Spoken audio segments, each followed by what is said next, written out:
Bienvenue à une émission en français avec een brève introduction en néerlandais. Welkom op een nieuwe uitzending van Beginnen met Erfgoed op Ik Was Hier Live. Mijn naam is Lodewijk Deleu.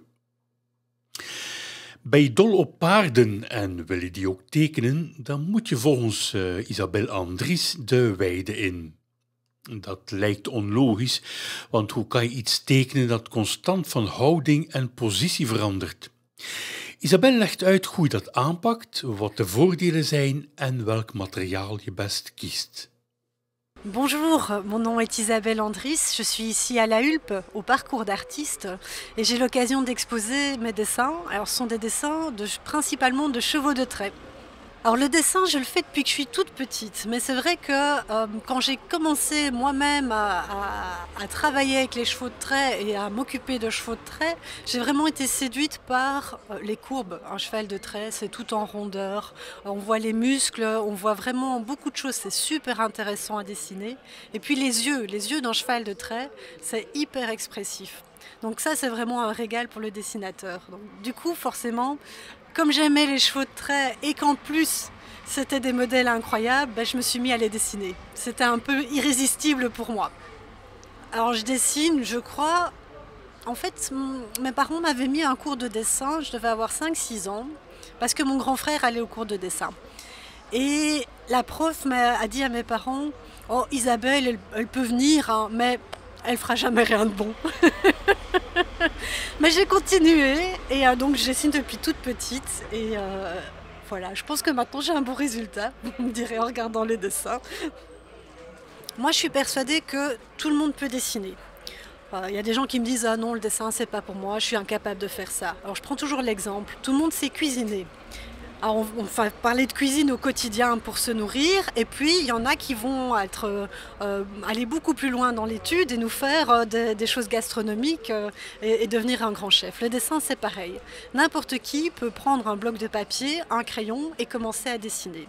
Dessiner ce qu'il a autour de lui, ou bien d'après photo c'est bon aussi. Le plus simple c'est de se demander « Ok, qu'est-ce qui m'inspire ? Qu'est-ce que j'ai devant moi? Quelle forme ça a? » Et de partir, en fait, de décomposer la chose compliquée en une forme simple.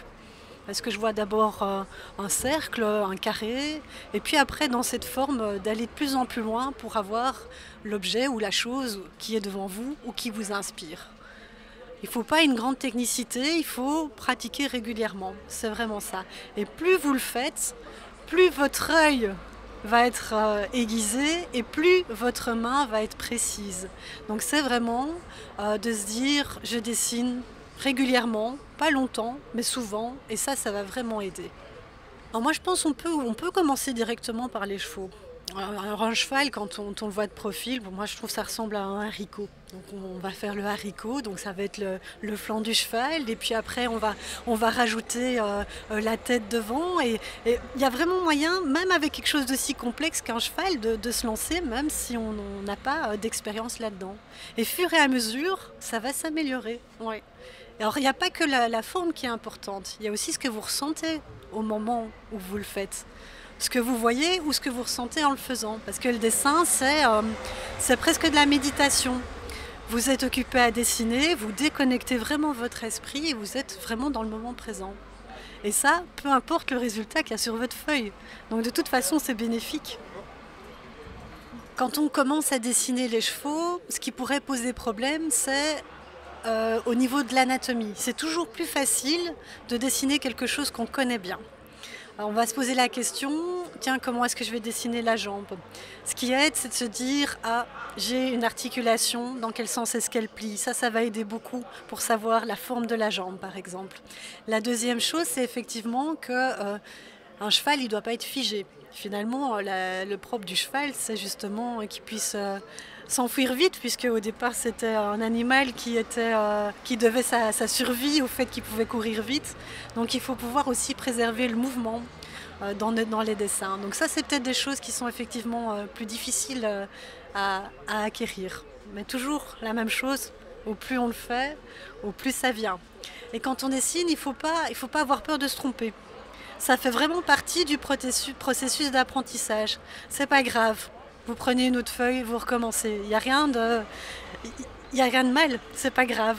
Donc il faut vraiment pas avoir peur de se lancer. Oui.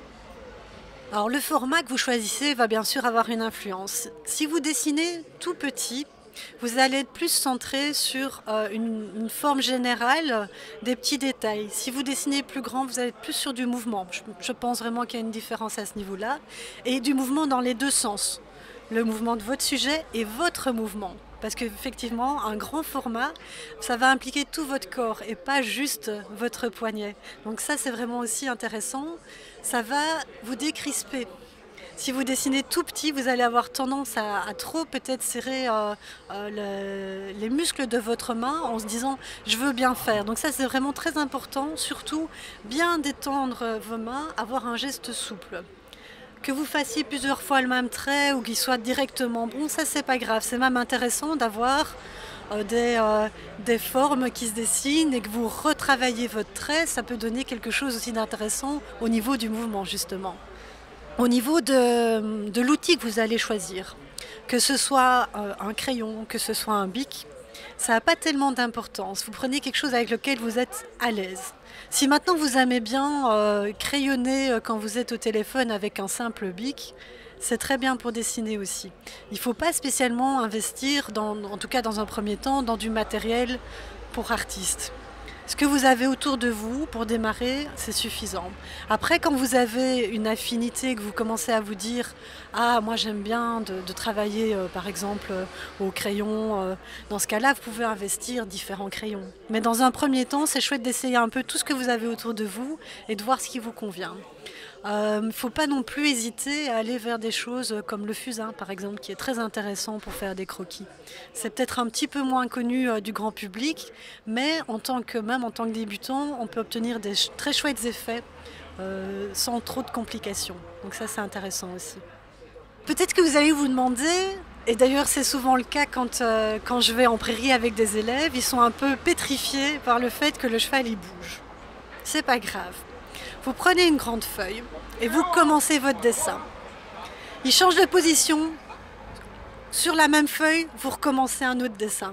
Et puis quand il reprend la première position, ou plus ou moins, vous continuez le premier dessin. Et ça permet au final d'avoir quelque chose de très intéressant. Vous avez ce qui s'appelle une étude alors de chevaux et vous avez différents croquis sur la même feuille avec les chevaux dans différentes positions. Ça, c'est encore le mieux. On peut aussi travailler d'après photo, mais d'après photo, l'exercice est un peu moins intéressant. C'est toujours mieux si on peut travailler d'après nature. Pourquoi? Parce que en photo, vous êtes déjà sur 2 dimensions. Alors vous ne devez pas en fait faire l'exercice vous-même de remettre ce que vous voyez en 2 dimensions. Quand vous êtes devant le motif que vous dessinez par exemple devant le cheval, là vous devez en plus faire l'exercice de passer de 3 dimensions à 2 dimensions et ça c'est aussi intéressant à faire. Si on fait la démarche d'aller à la rencontre des chevaux pour les dessiner, on a encore plus de sensations. On va avoir, par rapport à une photo où c'est tout à fait différent, on va avoir le bruit du cheval, l'odeur du cheval, les mouvements du cheval, donc on va déjà se mettre dans une autre atmosphère pour dessiner. On va aussi un peu plus se mettre au défi. C'est quelque part plus difficile de dessiner dehors, mais tellement plus enrichissant, et vous allez faire encore plus de progrès. Parce que vous allez mieux saisir votre sujet, vous allez mieux saisir l'essence de votre sujet. Vous n'allez pas le traiter simplement comme une image, mais vraiment comme un être ou un motif à part entière. Avec son mouvement, ses odeurs, la sensation qu'il vous donne aussi. Parce qu'une image sur papier ou sur écran ne va jamais vous inspirer autant que quelque chose sur le motif. Commencer tout seul est plus difficile que de commencer en atelier. Par exemple, moi, dans mon atelier, je donne des cours et l'avantage, c'est que forcément, vous avez les conseils du professeur qui a plus d'expérience en général que les élèves. Et vous avez aussi les échanges entre les élèves qui sont très intéressants. Les difficultés que l'un rencontre ne sont pas forcément les mêmes que l'autre.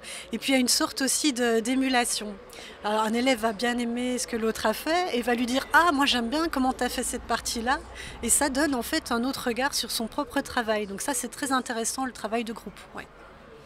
Un dessin, c'est toujours chargé de beaucoup d'émotions. Il y a différentes choses. Il y a effectivement le sujet qui est une émotion, puis il y a le temps qu'on passe aussi dessus. Ça, c'est aussi quelque chose, on met beaucoup de soi-même dans un dessin. Par exemple, je fais souvent des dessins sur demande pour des chevaux qui sont par exemple décédés. Et je sais qu'émotionnellement, la personne qui reçoit ce dessin et qui le découvre, ça lui donne une émotion très très forte. Donc moi, quand je dessine, je suis aussi chargée de tout ça. Et donc c'est un peu... je me sens un peu comme un catalyseur, je transmets quelque chose. Donc c'est un peu... c'est pas anodin comme processus. Pour moi, ça a vraiment du sens. Et tout le temps que je passe dessus, c'est quelque chose que je fais sérieusement. Je suis vraiment concentrée, focus sur ce dessin, parce que je sais qu'il a du sens aussi pour la personne qui l'attend. Si maintenant je fais un dessin pour moi, ça va être alors en rapport avec un moment que j'ai vécu. Et donc ce sera aussi une émotion souvent. Ça peut être juste une émotion lumineuse, quelque chose qui moi, m'a frappé visuellement et que j'avais voulu fixer. Donc c'est pas forcément des émotions liées à un événement, ça peut vraiment aussi être quelque chose qu'on ressent face à ce qu'on voit. Ouais, et ça, dans un dessin, on peut vraiment le remettre. Parce que vous allez regarder ce dessin à chaque fois de manière différente aussi. À chaque fois, c'est quelque chose d'autre qui va attirer votre œil. Donc c'est un peu infini, un dessin, quelque part.